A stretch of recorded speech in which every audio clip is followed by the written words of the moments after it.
बाबासँगै विदेशीय टिकटकमा मिठो भजन गाएर भाइरल भएका 7 वर्षीय बालक आदर्श सापकोटा राष्ट्रिय झण्डा ओढेर हात हल्लाउँदै आदर्श विदेशिँदा सञ्जालभरि छायो सन्नाटा। हजुरबा, अब म जान्छु विदेश। विदेश 2-4 दिन पछि आउँछु, 2-4 महिना घुमेर आउँछु। मात्तिनु होला।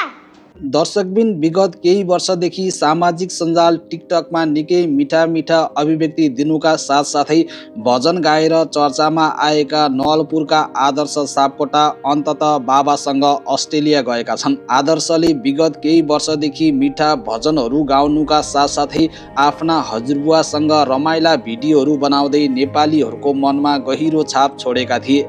आज उनै आदर्श विदेशिँदा शुभचिन्तक, समर्थक र आम नेपालीहरू चिन्तित बनेका छन्। विशेष गरी उनले आफू घर छोडेर जाँदै गरेको समयमा हजुरबुवासँग गरेको भलाकुसारी पछिल्लो समय सामाजिक सञ्जालमा भाइरल भइरहेको छ। उनले हजुरबुवासँग निकै भावुक हुँदै भनेका छन्, केही महिनाका लागि विदेश जाँदैछु, नआत्ती बस्नुहोला।